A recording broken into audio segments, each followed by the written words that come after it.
Hello everyone, welcome to my channel. Today's video's topic is when did Muslim first came to Assam? অসমলৈ মুছলমানসকলে কেতিয়া আহিছিল? বহুতে বিশ্বাস কৰে যে অসমলৈ মুছলমানসকল কেৱল স্বাধীনতা বা 1971 চনৰ পিছত বাংলাদেশৰ পৰা আহিছিল। কিন্তু সেইটো সম্পূৰ্ণ ভুল ধাৰণা। সত্য কাহিনীটো প্ৰায় 8 বছৰ আগতে আৰম্ভ হৈছিল। অসমৰ ইতিহাস প্ৰায় আধা আধৰুৱাকৈ কোৱা হয়। কিন্তু আজি মই সেই আধা আধৰুৱা ইতিহাস সম্পূৰ্ণভাৱে আপোনাৰ আগত দাঙি ধৰিব বিচাৰিছোঁ কেৱল 5টা পইণ্টৰ জৰিয়তে। এইটো ৰাজনীতি নহয়, এইটো ইতিহাসহে। First point, the first footsteps in 1206 century.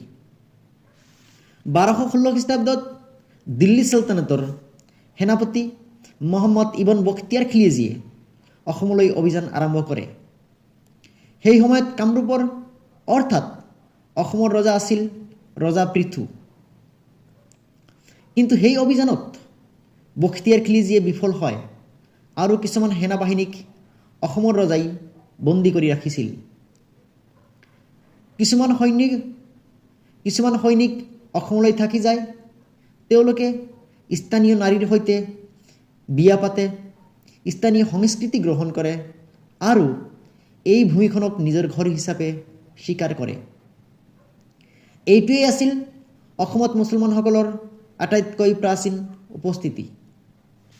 Second point, faith without force 13th to 14th century. শতিকাৰ পিছত শতিকা পাৰ হোৱাৰ লগে লগে অসমে দেখা পালে এক ভিন্ন ধৰণৰ আগমন, চুফী সাধু আৰু ধৰ্মপ্ৰচাৰকসকলৰ আগমন। অসমত অহা প্ৰথমজন চুফী সাধু আছিল হজৰত শ্বাহ জালাল। তেওঁলোকে বিজেতা হিচাপে নহয়, বৰঞ্চ যাত্ৰী হিচাপে আহিছিল। তেওঁলোকে নদী আৰু অৰণ্যৰ মাজেদি যাত্ৰা কৰিছিল, ধৰ্ম, দয়া আৰু সমতাৰ কথা কৈছিল। তেওঁলোকে জনজাতীয় সমাজৰ সৈতে বাস কৰিছিল আৰু স্থানীয় পৰম্পৰাৰ প্ৰতি সন্মান দেখুৱাইছিল। সেইবোৰ দেখি কিছুমান স্থানীয় লোকে স্বইচ্ছাই ইছলাম ধৰ্ম গ্ৰহণ কৰে।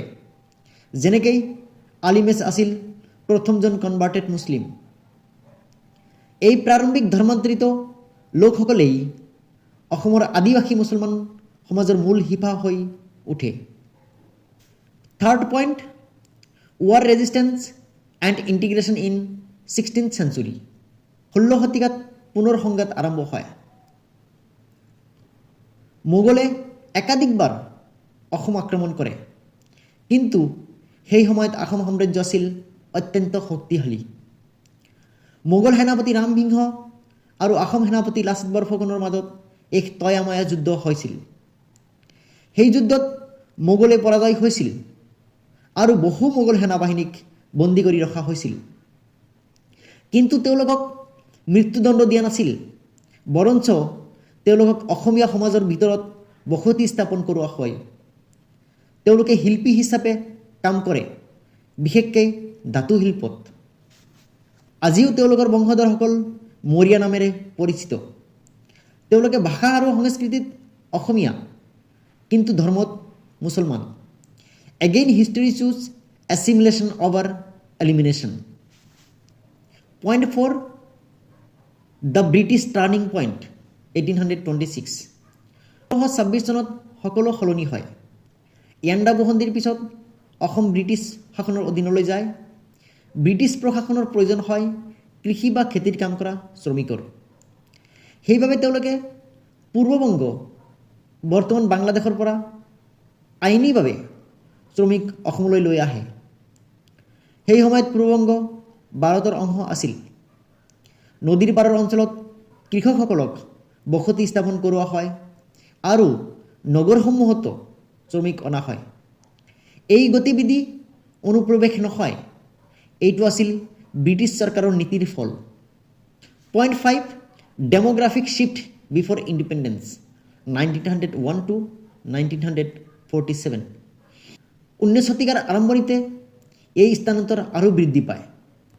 1911 চনৰ ভিতৰত গোৱালপাৰা, বৰপেটা, কামৰূপ আৰু ব্ৰহ্মপুত্ৰ উপত্যকাৰ কিছুমান অংশত উল্লেখযোগ্য মুছলমান জনসংখ্যা দেখা যায়। তেওঁলোকক বিশেষকৈ মৰাপাটৰ খেতি কৰিবলৈ লৈ আহিছিল আৰু মাটিৰ পট্টা দিয়া হৈছিল। তেওঁলোকে ব্ৰিটিছ আইনৰ অধীনতে জীৱন কটাইছিল। এই সকলোবোৰ সংঘটিত হৈছিল 1947 চনৰ বিভাজনৰ আগতেই আৰু আজিৰ নাগৰিকত্বৰ বিতৰ্কৰ আগতেই। তেন্তে যেতিয়া আমি সুধোঁ মুছলমানসকল কেতিয়া অসমলৈ আহিছিল, ইয়াৰ সঠিক উত্তৰটো হ'ব তেওঁলোকে শতিকা জুৰি সৈনিক হিচাপে, সাধু হিচাপে, শিল্পী হিচাপে আৰু কৃষক হিচাপে অসমলৈ আহিছিল। তেওঁলোকে কেৱল অহা নাছিল, তেওঁলোকে ইয়াতেই থাকিল, ইয়াতেই নিজক খাপ খোৱালে আৰু তেওঁলোকে অসম গঢ়াত সহায় কৰিলে। History is not about who came first, it's about who stay and build the land together. ইতিহাস এইটো নহয় যে কোনে আগতে আহিছিল, ইতিহাস এইটোৱে কোনে থাকি একেলগে ভূমিখন গঢ়িছিলে।